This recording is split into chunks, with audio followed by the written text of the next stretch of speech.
उस रात जेल में शिवाय बिल्कुल भी सो नहीं सका। उसे वो रात एक जन्म जैसी लग रही थी। तुम्हारा पति नाकारा है, मैं नहीं। कितने पैसे चाहिए तुम्हें? 1 करोड़, 2 करोड़, 10 करोड़ मैं दूंगा, लेकिन मेरी एक शर्त है। अगर तुम्हें 2 करोड़ चाहिए तो तुम्हें मेरे साथ, और अगर 10 करोड़ चाहिए तो खुद को मेरे हवाले करना होगा। लेकिन देव अपनी बात पूरी कर पाता उससे पहले ही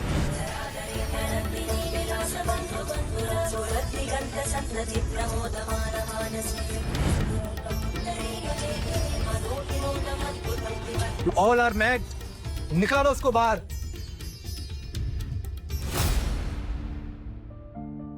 शिवाय नंदिनी से बेइंतहा मोहब्बत करता था। वह उसका बचपन का प्यार थी। आज उनकी शादी को 3 साल हो चुके थे, लेकिन उसकी साधारण जिंदगी के कारण नंदिनी उससे बेहिसाब नफरत करती थी। ये शादी उसकी मर्जी के खिलाफ जाकर उसके दादाजी ने करवाई थी। नंदिनी को हमेशा एक अमीर पति चाहिए था। शिवाय ने कभी उसे ऐशो आराम नहीं दिया और नंदिनी ने उसे कभी अपनाया ही नहीं। पर शिवाय ने कभी हार नहीं मानी। हर हफ्ते वो एक गुलाब देता रहा, एक उम्मीद के साथ कि कभी ना कभी उसका प्यार स्वीकार होगा।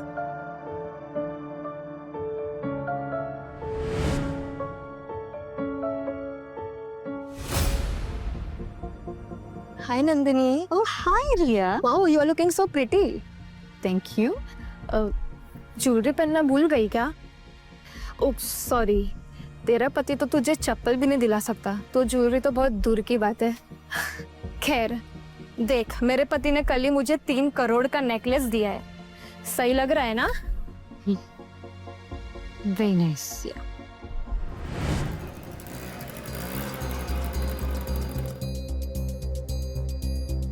मेजर शिवाय, फाइनली आप हमें मिल गए। हम आपको 3 साल से पागलों की तरह ढूंढ रहे थे। हमें आपकी जरूरत है, आप लौट आइए। ये सही वक्त नहीं है। फिलहाल मेरे लिए मेरी शादी बचाना ज्यादा जरूरी है। चले जाओ तुम।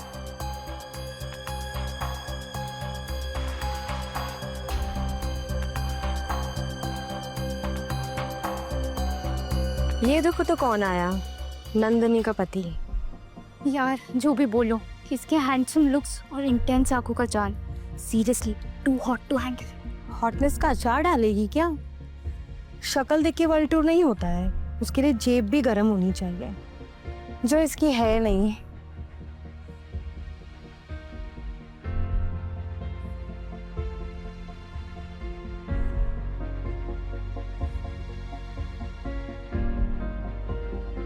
नंदिनी,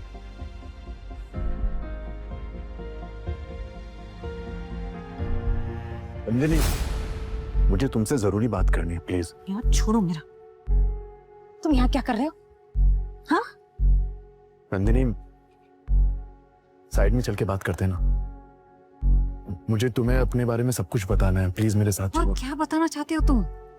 3 साल से मैं बस तुम्हारी ही बातें सुन रही हूँ, और अब अच्छा होगा कि तुम यहाँ से निकल जाओ। दफा हो जाओ यहाँ से। मैं कहती हूँ जाओ।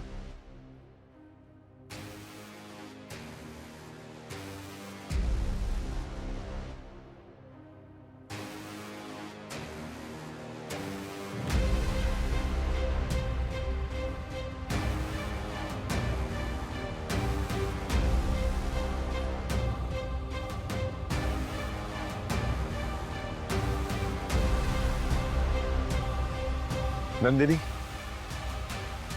नंदिनी, बस आखिरी बार मेरी बात सुनो प्लीज। मैं तुम्हें सब कुछ साफ साफ बताना चाहता हूं। मेरी बात को समझने की कोशिश करो। एक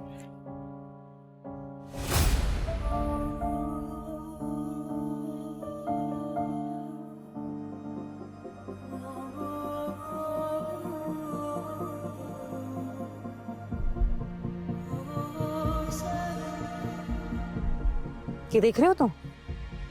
ठीक से देखो, अपनी आंखें खोल के देखो। तुम्हारी औकात यहीं तक की है। अब अपना ये मुंह उठाओ और निकलो यहाँ से। किस बात का इतना बवाल मचा रहा है तू? नन्ही में भी रिलैक्स। तुम्हारा पति नाकारा है, मैं नहीं। कितने पैसे चाहिए तुम्हें? 1 करोड़, 2 करोड़, 10 करोड़, मैं दूंगा। क्या तुम मेरी मदद करोगे? ऑब्वियसली, मैं तुम्हारा दोस्त हूं, लेकिन मेरी एक शर्त है। अगर तुम्हें 2 करोड़ चाहिए तो तुम्हें मेरे साथ है, और अगर 10 करोड़ चाहिए तो खुद को मेरे हवाले करना होगा। लेकिन देव अपनी बात पूरी कर पाता उससे पहले ही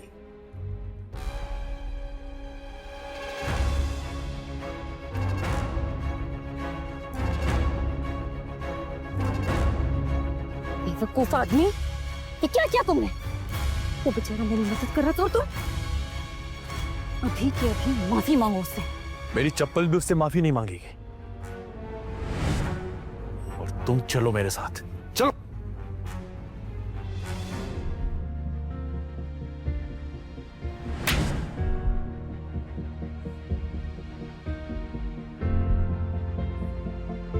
शिवाय सिर्फ नंदिनी को देख रहा था। यकीन नहीं हो रहा था कि 3 साल से जिस लड़के के लिए वो जी रहा था वो इतनी लालची और एहसान फरामोश निकलेगी। ये 12 साल पुरानी नंदिनी नहीं हो सकती। इतनी मासूम और साफ दिल वाली लड़की इतनी घटिया कब बन गई? या शिवाय माहेश्वरी कौन है?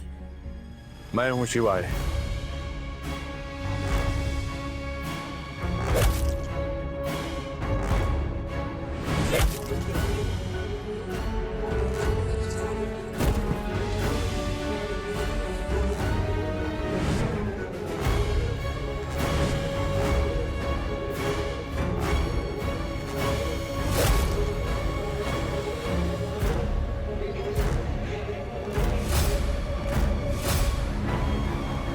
महादेव की सौगंध, तुम में से आज कोई भी अपने पैरों पे नहीं लौटेगा।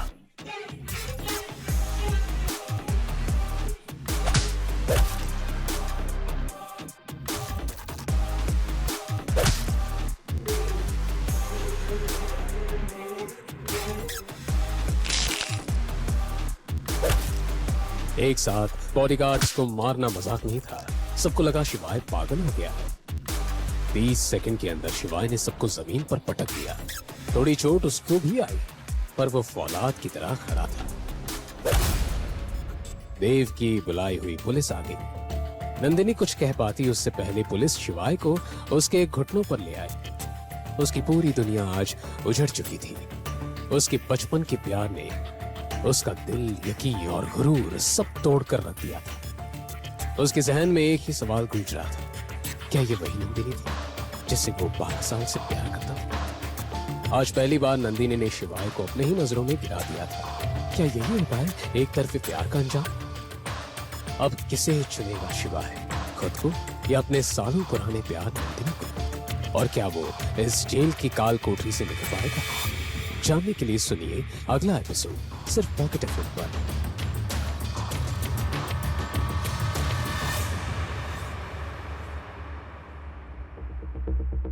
दूसरी तरफ आधी रात को नंदिनी अपने घर पहुंची और गुस्से में तमतमाते हुए रेखा के कमरे का दरवाजा जोर जोर से नॉक करने लगी। मॉम, दरवाजा खोलो। यहाँ मेरी नींद उड़ी हुई है और अब चैन की नींद कैसे सो रही है? क्या बेटा, इतनी रात को चीख क्यों रही है? और तू तो पार्टी के लिए गई थी ना, किसी से पैसों की मदद हुई क्या? मदद तो बहुत दूर की बात है।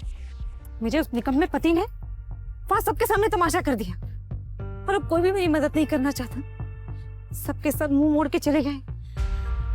नंदिनी ने अपनी माँ को क्लब में घटी पूरी घटना बताई। ये सब वो तेरे दादाजी बुड्ढे की वजह से हुआ है। उसने ही तेरी शादी शिवाय से करवा दी जबरदस्ती।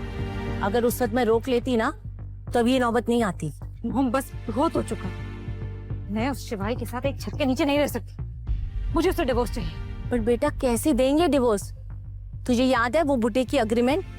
उसमें साफ साफ लिखा है, अगर तूने शिवाय को डिवोर्स दिया तो बजाज फैमिली की आधी प्रॉपर्टी उसे दी जाएगी।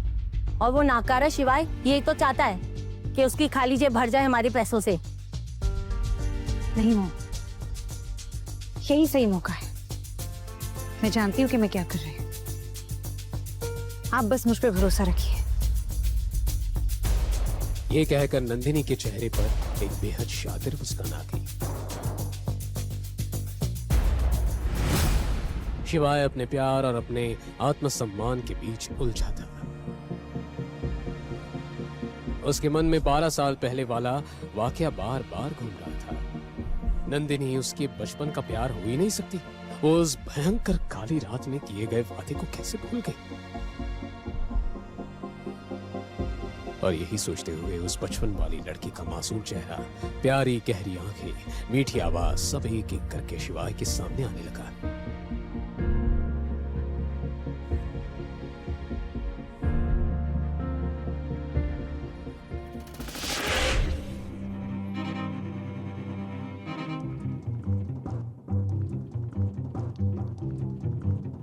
अगर नंदिनी मेरे बचपन का प्यार थी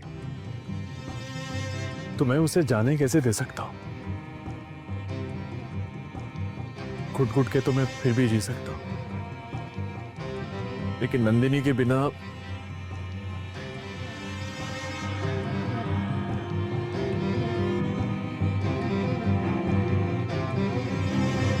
अगले दिन सुबह होते ही नंदिनी जल्दी से उठकर तैयार हो गई। आज वो खुश थी क्योंकि फाइनली उसे इस बेकार शादी से छुटकारा पाने का मौका जो मिल गया था। वो सोच रहा होगा उससे आज जमानत मिलेगी, लेकिन मैं आज उसे तलाक दूंगी। मैं वकील से उसके जमानत के लिए नहीं, उसके तलाक के लिए मिलूंगी। I am so happy. Nandini नीचे आ गई जहां उसका दोस्त यश पहले से ही बैठकर चाय पी रहा था। यश नंदिनी का स्कूल फ्रेंड था और स्कूल से ही नंदिनी पर लट्टू था। रेखा से तलाक की भनक लगते ही वो नंदिनी से मिलने आ गया। अरे यश बेटा, इतने दिनों बाद आए हो।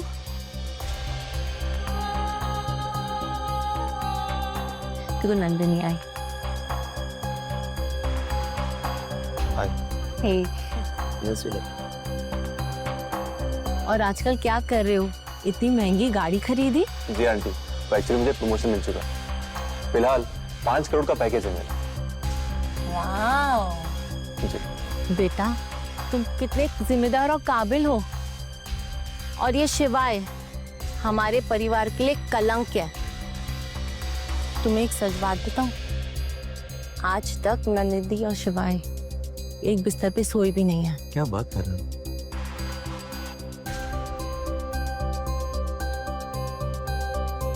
तो चले? हाँ श्योर। लेट हो रहा है ना?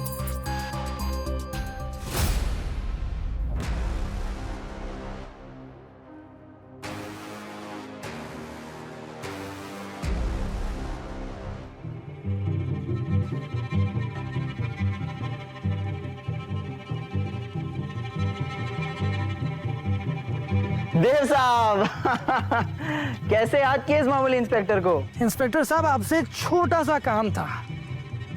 देव ने अपनी बेइज्जती का बदला लेने के लिए पुलिस स्टेशन कॉल किया और इंस्पेक्टर को रिश्वत देकर शिवाय को 3rd डिग्री टॉर्चर देने के लिए कहा।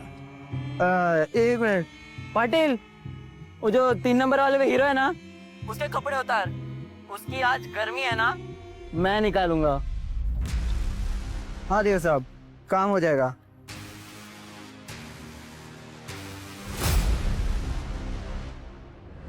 शिवाय एक शिव भक्त था। जब भी वो जीवन में किसी दो राह पर खड़ा होता तब वो महाकाल को पुकारता। आज भी जब वो कोने में अपनी आंखें बंद करके ओम नमः शिवाय का जाप कर रहा था कि तभी वो हवलदार शिवाय के पास गए। पता है महाकाल को विनाशक क्यों कहा जाता है? जब भी अधर्म अपनी सीमा पार करता है तब उनका तांडव सब कुछ नष्ट करके ही एक नई शुरुआत लाता है। अब पूरी दुनिया देखेगी शिवाय का तांडव।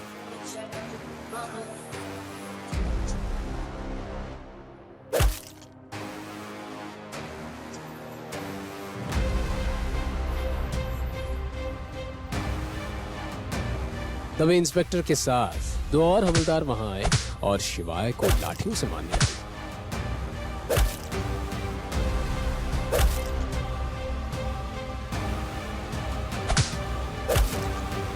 पाटिल, बांध दे इसको ऊपर। कुछ ही मिनटों में हवलदारों ने उसके हाथ पैर बांधकर उसे जेल की काल कोठरी में लटका दिया। उसका गठीला शरीर अब एक बेजान जानवर की तरह लटक रहा है।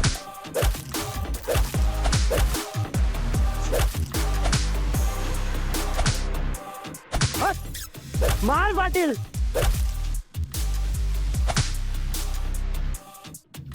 बल्ब की रोशनी में शिवाय के बदन से खून पानी की तरह बह रहा था और सामने इंस्पेक्टर अपनी बेल्ट लेकर उसे मारने के लिए तैयार था।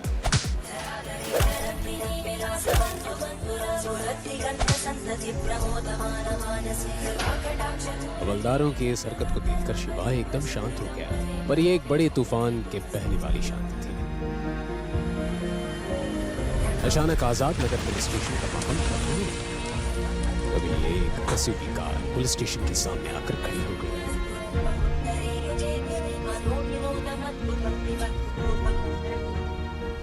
उनमें से एक ऑफिसर कैप्टन सरताज शिवाय को ऐसे देखकर चौंक गया और हड़बड़ाते हुए बोला, ये क्या किया तुम लोगों ने? You all are mad. निकालो उसको बाहर। ये सब क्या तमाशा लगा रखा है? पहले मुझे ये बताओ कि हमें डरा के क्या अपने रौब दिखाना चाहते हो? तुम्हें पता भी है शिवम महेश्वरी है कौन?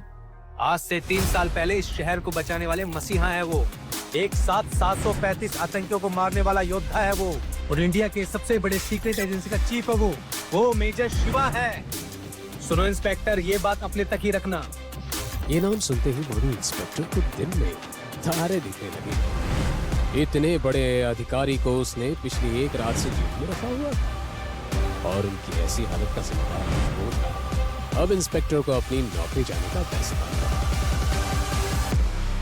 कुछ ही देर में जेल का ताला खोलकर शिवाय के हाथ पैर की रस्सी खोलकर इज्जत के साथ बाहर लाकर कुर्सी पर बैठाया गया। शिवाय के कपड़े फटे हुए थे, सर से लेकर पांव तक वो खून से लथपथ था। वो दोनों हवलदार शिवाय के खून को उसके शरीर से साफ करने लगे। 3 साल बाद सभी कमांडोज आज पहली बार शिवाय को देख रहे थे।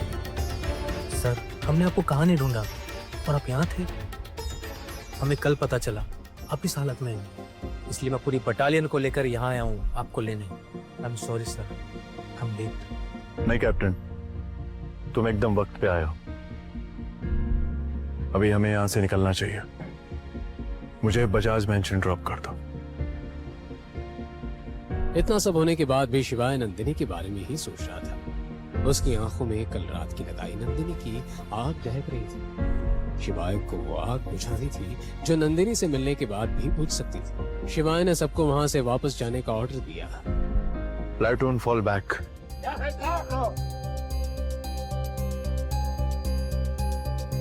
शिवाय पुलिस स्टेशन से निकला और जल्दी से गाड़ी में बैठ गया। सारे कमांडोज भी उसके पीछे भागकर गाड़ी में बैठ गए।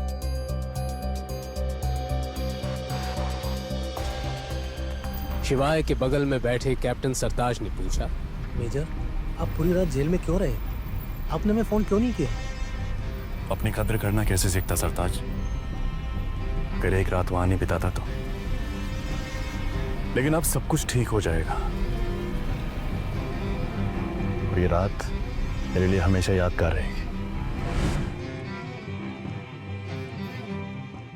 उसे नंदिनी से कोई उम्मीद नहीं थी, पर फिर भी उसके कड़वे शब्द सोचते ही उसके बदन में सिरहन दौड़ गई। मुझे आपसे कुछ इंपॉर्टेंट बात करनी है।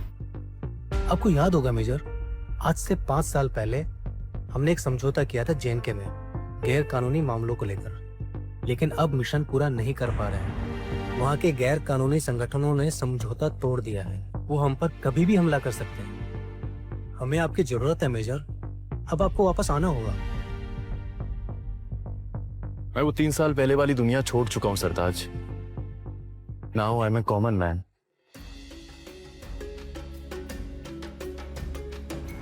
उधर नंदिनी घर से निकलकर पुलिस स्टेशन के लिए यश के साथ निकली गई कि उसके घर के सामने एसयूवी कार आ गई। आगे खड़ी कार का दरवाजा खुला और गाड़ी से शिवाय को उतरते देख नंदिनी और यश हैरान रह गए। इस वक्त शिवाय की आंखों में अंगारे जल रहे थे। नंदिनी, 12 साल पहले सेंट्रल स्ट्रीट पे जो हादसा हुआ था, क्या वो तुम्हें याद नहीं है? वो किडनैपिंग, वो बर्थडे, कुछ भी याद नहीं है तुम्हें? तुम पागल हो गए हो कि उस दिन मार खा के तुम्हारे दिमाग पे भी चोट लगी है? और तुम बाहर कैसे? किसने करवाई तुम्हारी बेल? हाँ, क्यों, क्या, कैसे? इस बारे में मुझे तुमसे कोई बात नहीं करनी है। जिंदगी ने मुझे बहुत बड़ा सबक सिखाया नंदिनी, और अगर कल तुम मेरी इंसल्ट नहीं करती ना, उस तरह से मिसबिहेव नहीं करती ना, तो शायद मैं अपनी कद्र करना भी नहीं सीख पाता। तुम्हारा दिमाग खराब हो गया है? आज जो ये तुम्हारी हालत है ना, वो सिर्फ और सिर्फ तुम्हारी वजह से है, मेरी वजह से नहीं। मैं तो तुम पर एहसान करने वाली थी, तुम्हें जेल से छुड़ा करो तुम वो की। Stupid.